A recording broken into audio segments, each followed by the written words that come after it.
On the demographic census, the Home Minister announcement to form a hyper committee. গৃহমন্ত্ৰী অমিত শ্বাহ ডাঙৰীয়াই যোৱা পৰহি এটা ঐতিহাসিক ভাষণ দিছে।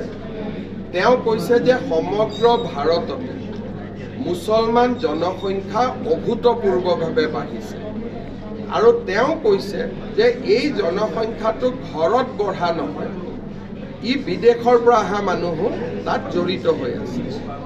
তাৰ কাৰণে ভাৰত চৰকাৰে এটা ডেমোগ্ৰাফি মিছন কৰিব খুজিছে, যাৰ লক্ষ্যই হ'ব ডিটেক্ট, ডিলিট এণ্ড ডিপ'ৰ্ট। এইটো প্ৰথমবাৰৰ বাবে ভাৰত চৰকাৰে ইমান স্পষ্ট ভাষাত কথাখিনি কৈছে। অসম ডেমোগ্ৰাফিক চেঞ্জৰ এটা ডাঙৰ ভিক্টিম। আজি অসমত মুছলিম জনসংখ্যা 2021 চনত 38% পাৰ হৈ গৈছে। গতিকে এইবাৰ যেতিয়া চেঞ্চাছ আহিব 38+1 আপোনালোকে ক'ব পাৰে 1.5% মোৰ যদি 27লৈকে আমি গন্তি কৰোঁ। চ' আজিৰ দিনত যেতিয়া মই কথা পাতি আছোঁ, অসমৰ মুছলিম জনসংখ্যা ইজ 39.5।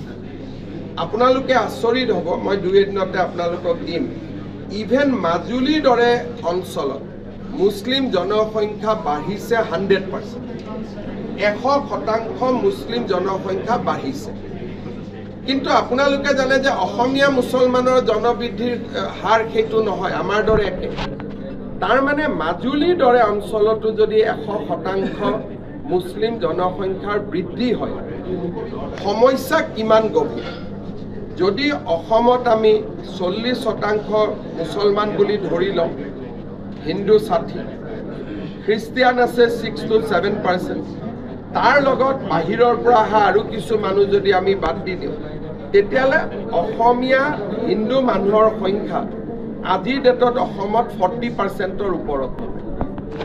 আৰু এইবিলাক গোটেই 11ৰ ওপৰত কৰা প্ৰজেকশ্যন। গতিকে এইটো বিষয় যথেষ্ট চিন্তাৰ বিষয় আৰু এই বিষয়টোলৈ আমি সকলো চিন্তিত।